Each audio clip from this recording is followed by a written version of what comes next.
Muy buenos días, muy buenas tardes. Yo soy el doctor Luis Flecha y voy a estar hablando sobre el desarrollo embrionario de la cabeza y el cuello, más específicamente acerca de los arcos faringios. Vamos a hablar. Vamos a ver que para el desarrollo de la cabeza y el cuello, ¿sí? Van a intervenir estas estructuras que forman los arcos faringios, ¿sí? Este arco faringio o aparato faringio va a constituirse por arcos, sacos, hendiduras y membranas faringias. ¿Ok? Todas estas estructuras van a contribuir a la formación de lo que es la cara, ¿sí? Incluyendo las cavidades nasales, la boca y el cuello, ¿verdad? Por supuesto, con la laringe y la faringe. Bueno, estos arcos faringios vamos a ver que se van a empezar a desarrollar hacia el comienzo de la cuarta semana y hacia el final de esta cuarta semana ya se van a poder observar 4 pares de arcos a lo largo, ¿verdad?, de la región cervical del embrión, ¿sí? Vamos a ver que el quinto y el sexto arco son rudimentarios, ¿sí? Y no se pueden visualizar de forma externa, ¿ok? Ellos van a estar separados entre sí mediante pequeñas hendiduras que le vamos a llamar hendiduras faringias.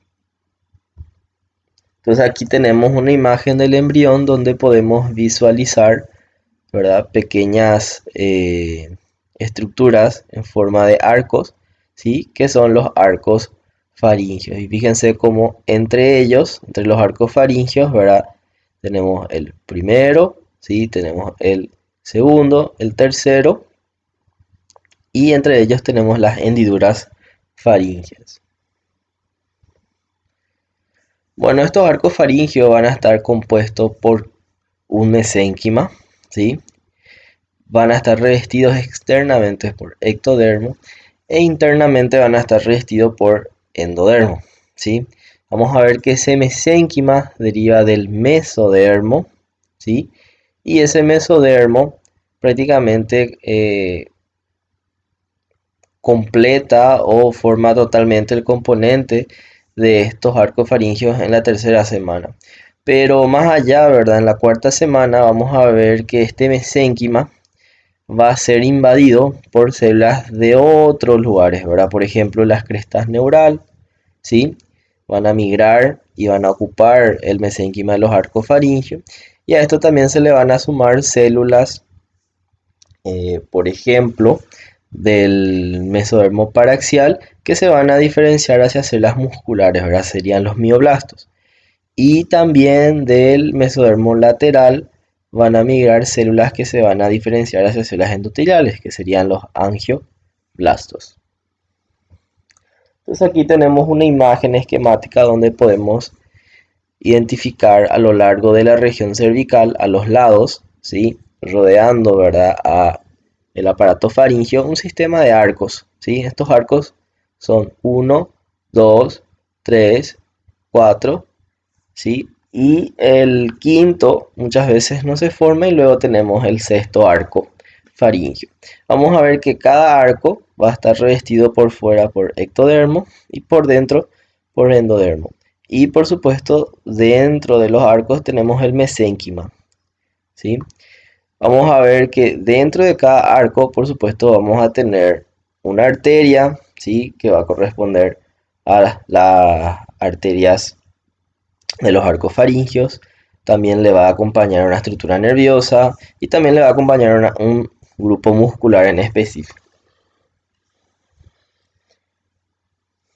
Como ya habíamos hablado, ¿verdad?, en el capítulo de desarrollo del sistema esquelético, el primer arco faringio, ese mesénquima, va a terminar formando, por ejemplo, en la región dorsal, lo que va a ser componentes de los huesecillos del oído, ¿verdad? El martillo, el yunque, ¿sí? Luego tenemos el ligamento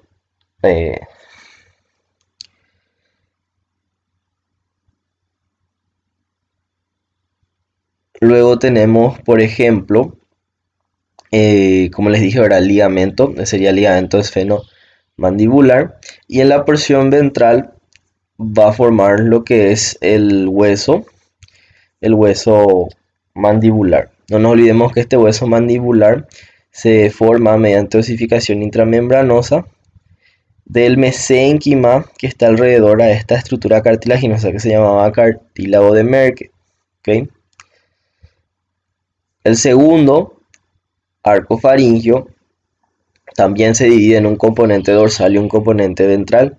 Vamos a ver que la parte dorsal va a formar lo que es el hueso estapedio, ¿sí? El proceso estiloide, el ligamento estiloioideo y el asta menor del hueso yoides, que sería la porción ventral, ¿verdad? Y el tercer arco faríngeo va a formar lo que es el cuerpo, ¿sí? Y el asta mayor del hueso yoides. El cuarto y el sexto arco faríngeo van a formar lo que es el cartílago tiroides y el cartílago cricoide. Con respecto al desarrollo muscular, ¿sí? Vamos a ver que este mesénquima, que está compuesto por mioblastos, en los arcos faringios van a formar, por ejemplo, el primer arco faringio, los músculos relacionados con la masticación, ¿sí? Por ejemplo, el temporal, tenemos el macetero, ¿sí? Que serían los músculos responsables por la apertura de la boca. El segundo arco faringio, vamos a ver que va a formar los músculos de la mímica, ¿sí? Los músculos del rostro, ¿ok? Vamos a ver que este segundo arco faríngeo va a tener fibras nerviosas que le corresponden al nervio facial. Luego tenemos el tercer arco faríngeo que va a formar lo que es el músculo estafilofaríngeo, o estilofaríngeo, perdón. Y el cuarto y sexto arco van a formar los músculos intrínsecos de la laringe.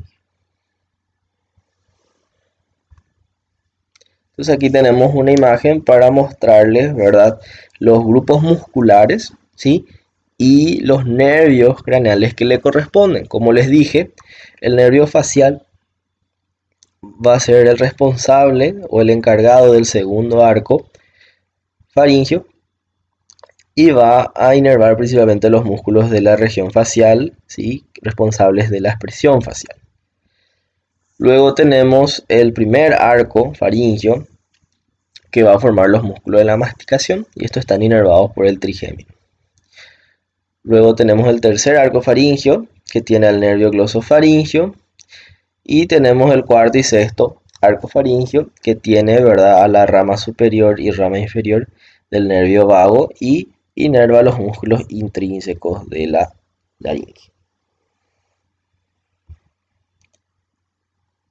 Con respecto a las bolsas faríngeas, vamos a ver que estas bolsas faríngeas corresponden como unas evaginaciones del revestimiento interno de estos arcos faríngeos, ¿sí? Vamos a ver que la primera bolsa faríngea va a formar lo que se llama el receso tubotimpánico. Este receso tubotimpánico va a hacer contacto con la hendidura, con la primera hendidura faríngea, ¿sí? Y entre ellos, ¿verdad?, se va a formar lo que se llama la membrana timpánica, ¿okay? El segundo arco faríngeo va a formar la amígdala palatina. Vamos a ver que a las 20 semanas el tejido circundante se diferencia hacia un tejido linfoide y hacia el final del periodo fetal vamos a ver que empiezan a migrar e infiltrar, ¿verdad?, los linfocitos para constituir, ¿verdad?, este órgano linfoide. La tercera bolsa faríngea va a formar el timo y también va a formar las glándulas paratiroides, pero va a formar las glándulas paratiroides inferiores, ¿ok? Estas glándulas paratiroides, como están formadas en relación al timo y el timo realiza un descenso, estas paratiroides también los acompañan. Y por último, estas paratiroides terminan ocupando una ubicación más inferior que las paratiroides que forman o derivan de la cuarta bolsa faríngea, por lo que la cuarta bolsa faríngea forma las paratiroides superiores. ¿Ok? También de la cuarta bolsa faríngea se forman las células parafoliculares, ¿sí? O llamadas también células C. Entonces aquí tenemos un dibujo esquemático donde podemos observar las estructuras formadas por las bolsas faríngeas. La primera bolsa faríngea va a formar el receso tubotimpánico, ¿sí? La segunda bolsa, la amígdalas palatinas. La tercera bolsa, vamos a ver que va a formar la paratiroides, pero la paratiroides inferior, porque también de esa bolsa faríngea se forma el timo, y el timo desciende, ¿verdad? Empujando a la paratiroides más hacia abajo. De la cuarta bolsa faríngea se va a formar la paratiroides superior. ¿Okay?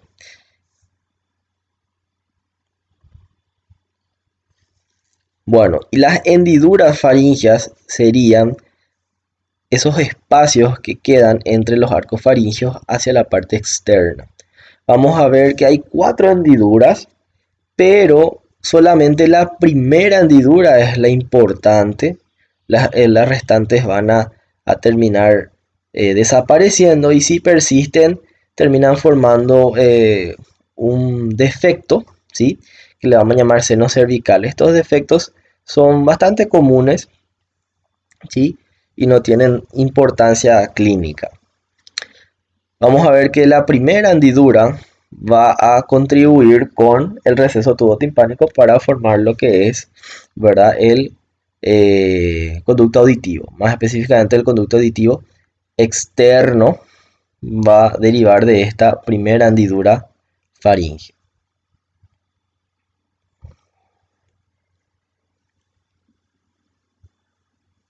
La glándula tiroides, vamos a ver que va a ser la primera glándula endocrina a desarrollarse. Esto va a ocurrir o va a iniciar en el día 24 y se va a formar como un engrosamiento del piso faríngeo. Por lo tanto, como el piso faríngeo está revestido por endodermo, este va a derivar de endodermo, ¿sí? Vamos a ver que esta estructura que se desarrolla primero, vamos a llamarle primordio tiroideo.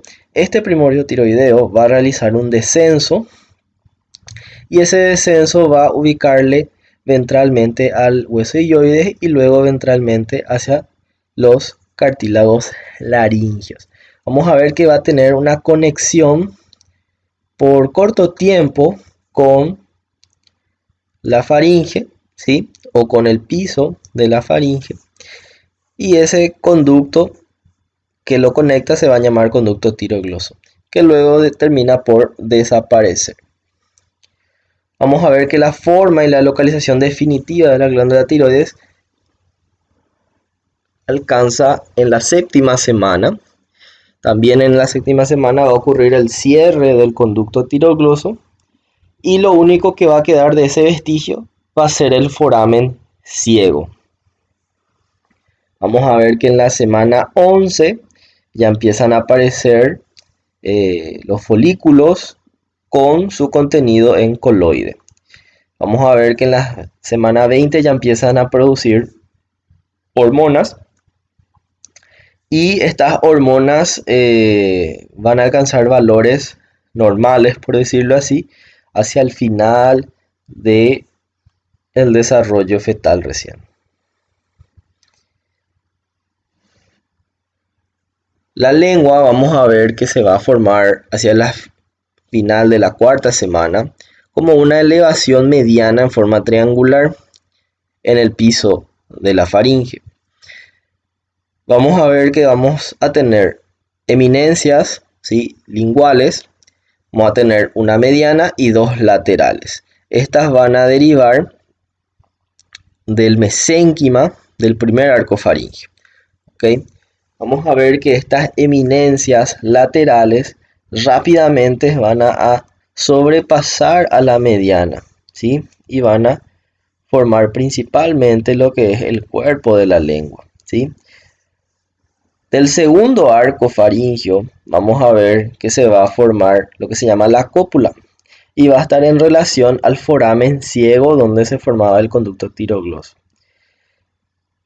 Vamos a ver que el segundo arco faríngeo no va a participar mucho en la formación de la lengua, ¿sí? Vamos a ver que más hacia atrás, en relación al tercero y al cuarto arco faríngeo, se va a ver otra sobreelevación que le vamos a llamar eminencia hipofaríngea, ¿sí?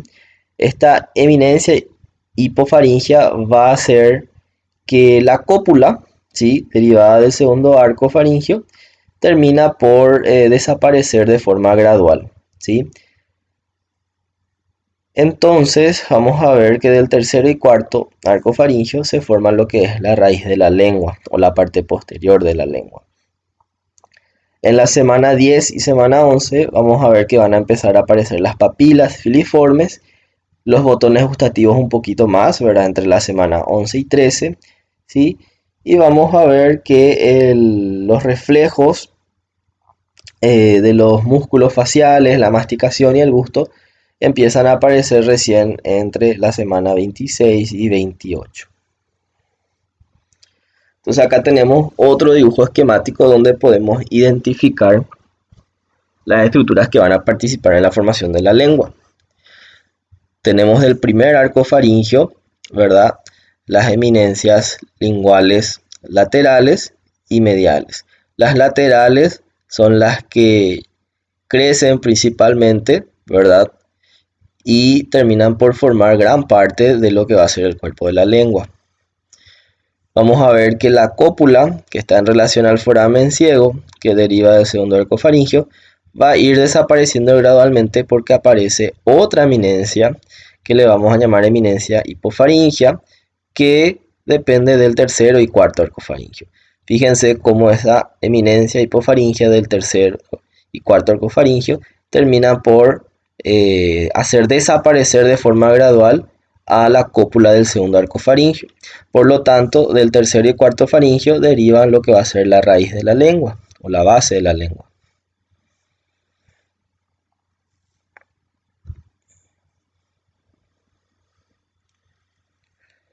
Bueno, y con respecto al desarrollo de la cara, vamos a ver que esta se va a formar a partir de lo que se llaman primordios faciales. Estos primordios faciales aparecen ya en la cuarta semana y se localizan alrededor de la boca primitiva que se llama estomodeo, ¿sí? Estas prominencias son en número de 5. Tenemos la prominencia frontonasal y luego tenemos las prominencias que le corresponden al primer arco faríngeo, ahora con su parte maxilar del lado derecho y lado izquierdo y la parte mandibular del lado derecho y lado izquierdo. Vamos a ver que en la prominencia frontonasal, ¿verdad? En la cuarta semana también va a ir apareciendo como un engrosamiento del ectodermo. Ese engrosamiento del ectodermo nosotros le vamos a llamar placodas nasales, que futuramente van a formar, ¿verdad?, la fosa nasal. Vamos a ver que el mesénquima alrededor de esa placoda nasal prolifera y forma como unas eminencias que le vamos a llamar nasales mediales y nasales laterales. Tenemos que tener en cuenta que entre la eminencia nasal lateral y lo que es la eminencia maxilar o la prominencia maxilar hay un pequeño surco, ¿sí?, o una pequeña hendidura que le vamos a llamar hendidura nasolagrimal. Entonces acá tenemos otro dibujo esquemático donde podemos ver el proceso frontonasal, ¿sí? Tenemos luego los procesos maxilares y mandibulares, todo alrededor de la boca o el estomodeo. Vamos a ver que la prominencia frontonasal va a tener como un pequeño engrosamiento del ectodermo que va a formar la fosita nasal. Y alrededor de la fosita nasal es lo que se forman estos pliegues o eminencias nuevamente, que le vamos a llamar eminencia nasal medial y eminencia nasal lateral, ¿sí?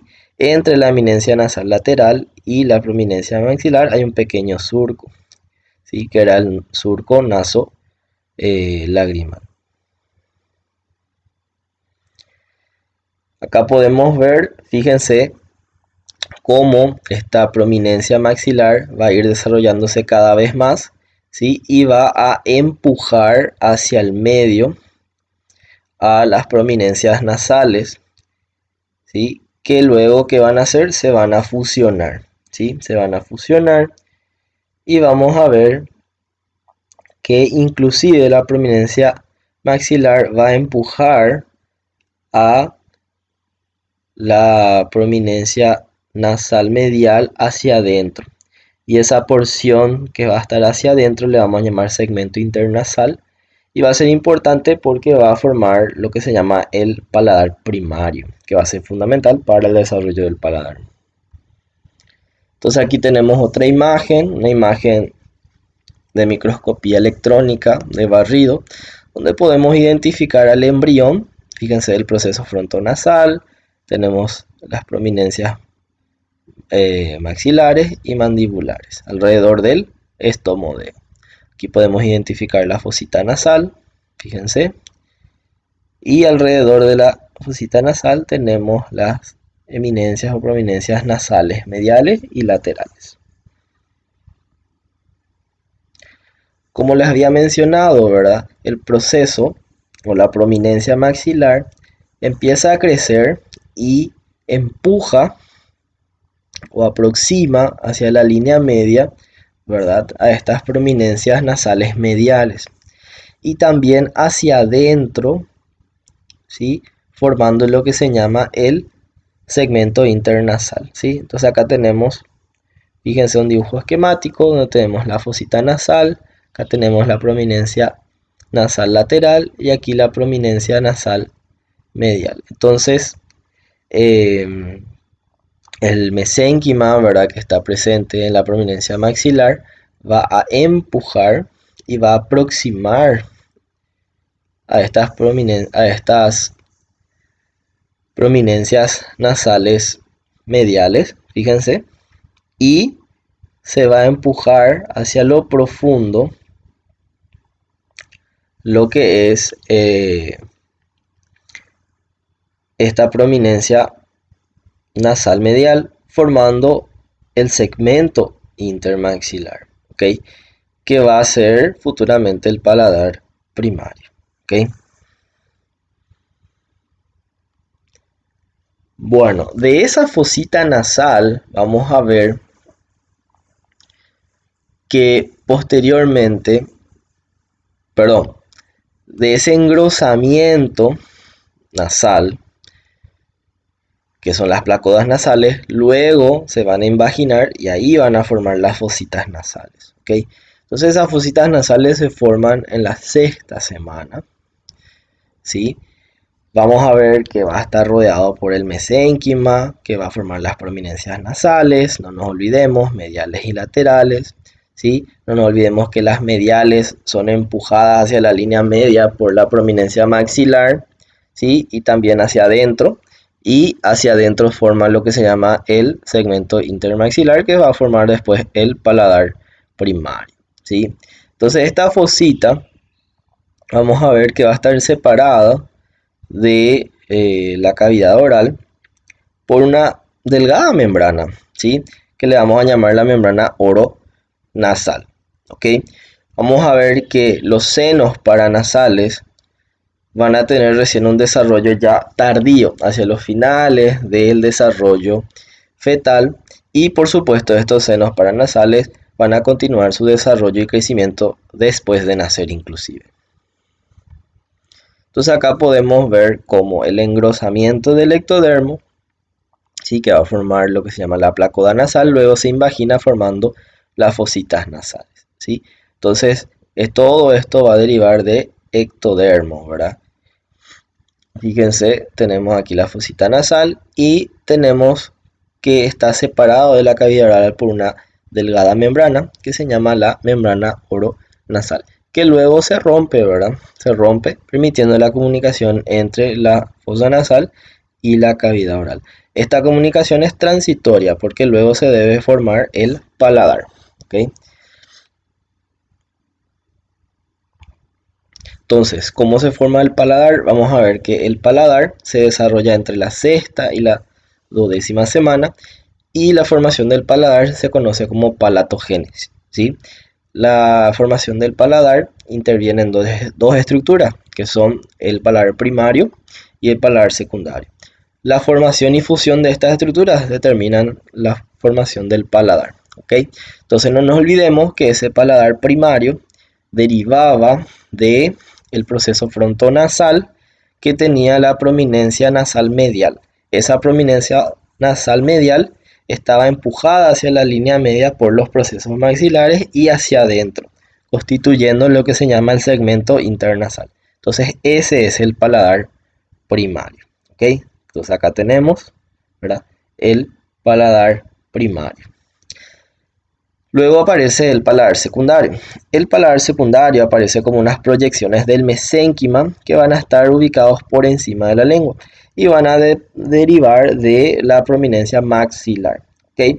La fusión de estos paladares primarios y secundarios, ¿sí?, y además del septo nasal, va a ocurrir entre la 9ª y 12ª semana, ¿sí?, cerrando, ¿verdad?, esa comunicación que había entre la fosa nasal y la cavidad oral. Entonces acá tenemos nuestro dibujo esquemático nuevamente, donde tenemos el proceso frontonasal, que alrededor, ¿verdad?, de las fositas nasales tenemos las prominencias nasales mediales, laterales. Luego tenemos las prominencias maxilares, en número de 2, y las prominencias mandibulares, también en número de 2. Entonces, estas prominencias maxilares son las que empiezan a crecer y empujan aproximando, ¿verdad?, estas prominencias nasales mediales a la línea media y por supuesto estos terminan por fusionarse. También vamos a ver que la prominencia nasal medial es empujado hacia adentro formando lo que se va a llamar el segmento internasal, ¿ok?, hacia adentro, ¿ok? Todo eso está hacia adentro. Entonces aquí hacia adentro podemos observar las estructuras, ¿verdad?, que corresponden al paladar. Acá podemos ver el segmento internasal que va a formar el paladar primario, ¿sí?, y luego este se fusiona con el paladar secundario, ¿sí? Este segmento internasal o paladar primario, no nos olvidemos que deriva de la prominencia frontonasal, más específicamente, ¿verdad?, de la fusión de las prominencias nasales mediales. Y el paladar secundario va a derivar del proceso maxilar, ¿ok? Entonces acá podemos visualizar cuando estos paladares aún no se hayan fusionado, y aquí sí ya podemos ver cuando los dos paladares primarios y secundarios e inclusive con el septo nasal se fusionan, ¿verdad?, cerrando lo que es la cavidad nasal de la cavidad oral. Y por último tenemos el pabellón auricular. Vamos a ver que el pabellón auricular se va a formar a expensa, ¿verdad?, del mesénquima que está alrededor de la primera hendidura faríngea. ¿Sí? Este mesénquima va a formar lo que se llaman los primordios auriculares, y estos primordios auriculares, ¿verdad?, se encuentran en número de 3 a lo largo, ¿verdad?, del primer y segundo arco faríngeo, ¿verdad?, y luego su fusión termina formando lo que es el pabellón auricular. Bueno, y eso es todo. Muchísimas gracias. Hasta luego.